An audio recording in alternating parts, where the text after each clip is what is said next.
club I love, what can be better?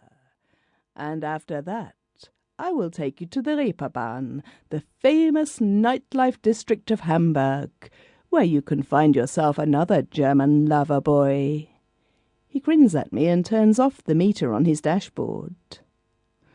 The route takes us through some elegant tree-lined streets and past a huge lake where small sailing boats are moored at the side. The lake glitters under a clear moon. It's really pretty, I tell him. So are you. You are a very hot lady, he replies gallantly. Then perhaps not quite so gallantly. Take off your panties. I'm not wearing any, I tell him with a giggle, and pull up my short skirt to show him.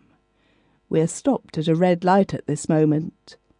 Why don't you move to the front seat? He suggests.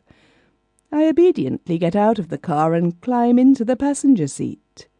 As I sit down, I pull up my skirt around my waist so that my shaved crotch is on full view right next to him. As we pull away from the lights, I deliberately lick my fingers and begin to play with my pussy next to him. Keep your eyes on the road, I tease him. The jutting bulge in his jeans tells me that he has not been doing so. Slowly I reach across and unzip his jeans and release his cock into the cool night air. We're driving alongside a park now, and I wonder whether he'll slam on the brakes and drag me off into the bushes.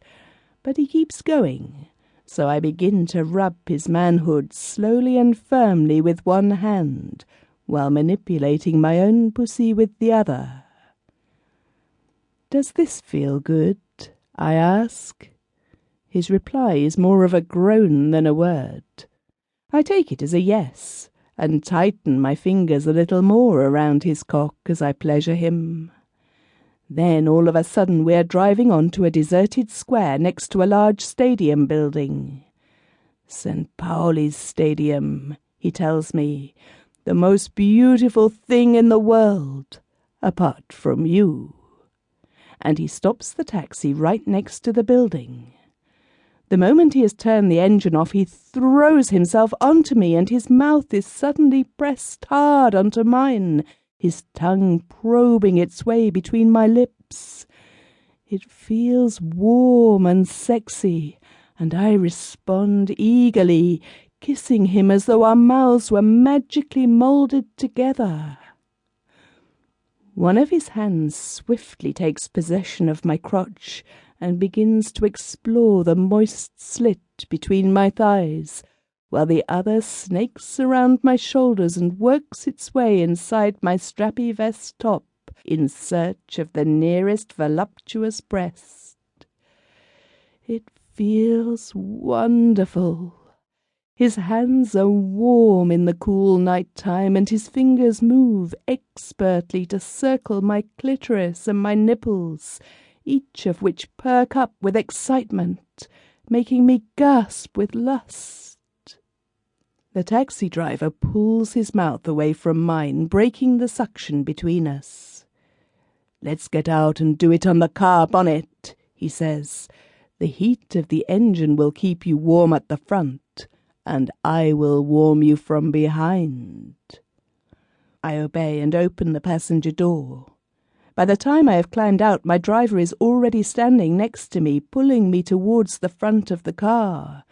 He pushes me forward over the bonnet, and his hands slide my skirt up to my waist, exposing my round white buttocks to the night. I move my feet apart and bend down, pushing my backside upwards to give him the best possible view of the hidden treasures between my thighs.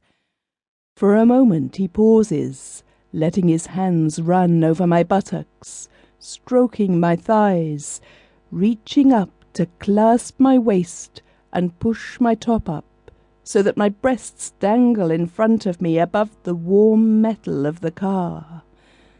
Then his fingers and thumbs begin to probe the crack of my bottom, circling my anus, searching down between my thighs until they find the wet, juicy lips of my succulent pussy.